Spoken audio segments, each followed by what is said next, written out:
Salut à tous, c'est Frédéric Delavier. Ce soir, je voulais vous faire une petite vidéo d'actualité pour vous parler de Caroline Lang, qui est la fille de Jacques Lang. Alors, Caroline Lang a 60 ans, je crois, actuellement, et Caroline Lang, je crois, vient de démissionner de son poste de directrice du Refuge, une association reconnue d'utilité publique et qui reçoit des subventions de l'État et des collectivités territoriales et des partenaires publics.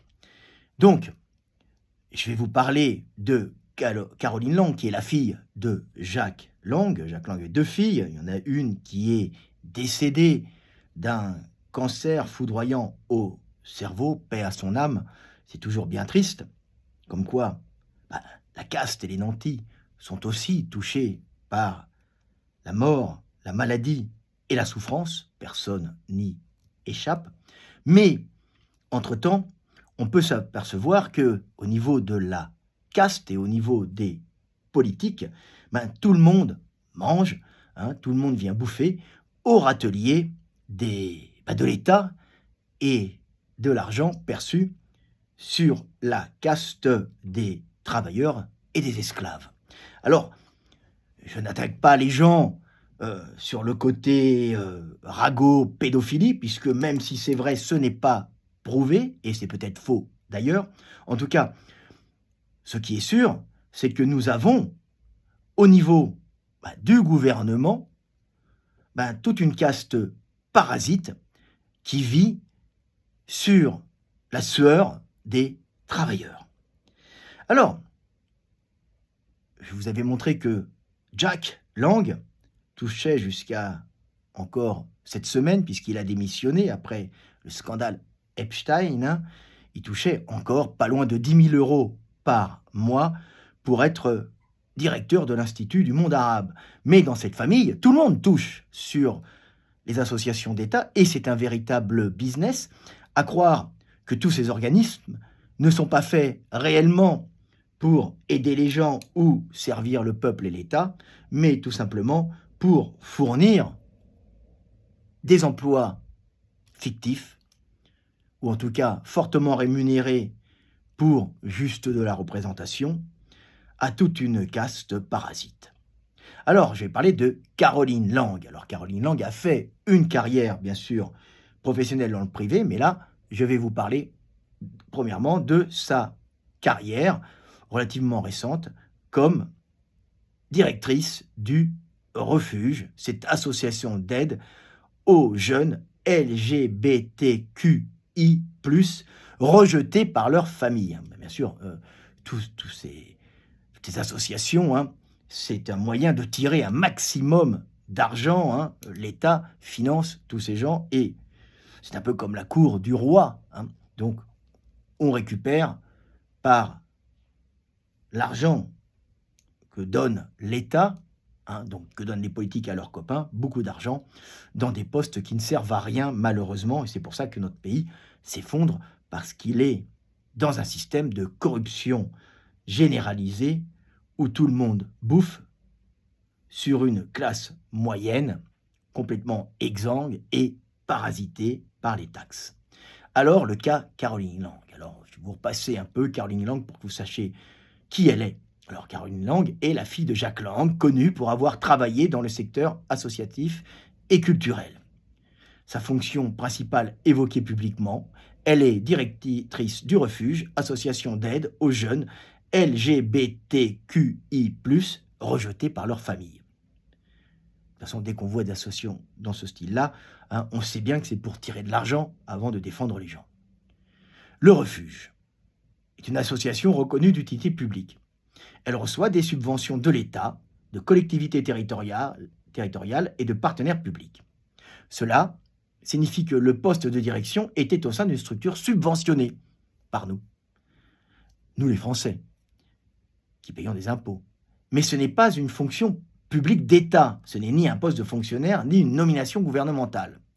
La rémunération, selon des informations relayées dans certains médias, son salaire de directrice aurait été entre 6 000 et 7 000 euros bruts mensuels. ce qui est correct. Ce niveau de rémunération avait suscité des critiques et polémiques dans la presse et sur les réseaux sociaux, notamment sur la gestion financière de l'association.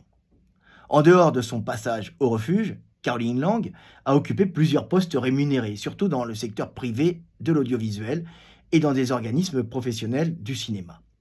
Voici les principales fonctions connues publiquement. Alors bien sûr, ce sont des carrières dans le cinéma, hein, euh, puisque c'est là où elle a principalement travaillé. Elle n'a pas travaillé à l'usine. Hein. Son père était en même temps ministre de la Culture. Donc ministre de la Culture, ça ouvre bien sûr des portes. Elle avait peut-être énormément de talent et peut-être que sans son père, elle aurait réussi à avoir ses postes.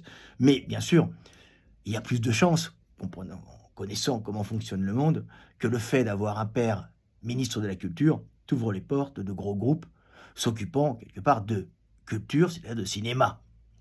Alors, carrière principale, dans le secteur privé, le groupe Warner, le Time Warner, plus de 25 ans.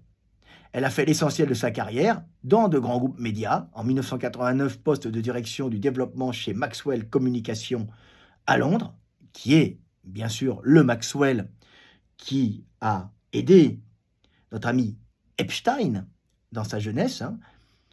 En 1991, elle rejoint Time Warner à New York. En 1994, la direction chez Warner Home Video à Paris. De 1997 à 2003, direction chez Warner Bros. International Télévision Distribution. Elle devient ensuite la directrice générale adjointe, puis cadre dirigeant pour la France et les territoires francophones. Il s'agit de postes privés, bien rémunérés, dans un grand groupe international. Elle quitte le groupe Warner Bros. En 2022, après près de 3 décennies de carrière. Donc, on peut voir bien sûr que le carnet d'adresse de papa et l'influence de papa peut être aussi un avantage chez Warner Home Video, Warner Bros. International, Télévision Distribution, qui peut voir dans Caroline Lang la possibilité justement de faire fructifier ses affaires en France et de lui permettre d'avoir plus de réseaux pour diffuser ses produits. Tout est histoire d'énergie. Fonction dans des organisations publiques ou parapubliques, elle a aussi occupé, on y revient, plusieurs postes dans le secteur du cinéma français, souvent dans des instances liées à des financements publics. Membre de la commission de l'avance sur recettes du CNC, Centre national du cinéma, présidente du Fonds de soutien économique aux films et séries Picta Novo, administratrice du festival Seriamania, membre d'associations professionnelles du secteur audiovisuel. Ces fonctions peuvent être soit bénévoles, soit indemnisées, soit associées à des jetons de présence. Hein, on voit bien que on est dans un système très bien organisé de l'entre-soi de caste où de nombreux postes sont donnés aux fils de, leur permettant justement de gagner honnêtement leur vie sur le dos du contribuable. Alors le poste le plus récent, 2026, en janvier 2026, elle est déléguée générale du syndicat des producteurs indépendants, le SPI. Elle démissionne peu après de ce poste et d'autres mandats dans le contexte de l'affaire Epstein. Résumé, principaux postes rémunérés connus, secteur privé, dirigeante chez Maxwell Communications, on revient tout le temps à Epstein et ses copains, bien que Maxwell se soit bien engueulé avec Epstein et s'est senti aussi volé, c'est un business bien sûr, cadre dirigeante chez Time Warner, directrice et vice-présidente chez Warner Bros. C'est sa carrière principale. Dans le secteur professionnel, Institut du cinéma, commission du CNC, fonds Picta Novo, festival, Sérimania, syndicat des producteurs indépendants, SPI. En conclusion, elle a occupé plusieurs postes rémunérés, mais la majorité de sa carrière, par l'État, s'est faite dans le secteur privé des médias. Ses fonctions liées à l'État ont surtout été dans les instances culturelles et professionnelles, pas dans des postes politiques. Donc elle était dans des associations financées et soutenues par l'État, bien sûr, avec des salaires entre 6 000 et 7 000 euros, ce qui n'est pas tant que ça pour un poste où on n'a pas beaucoup de responsabilités en réalité.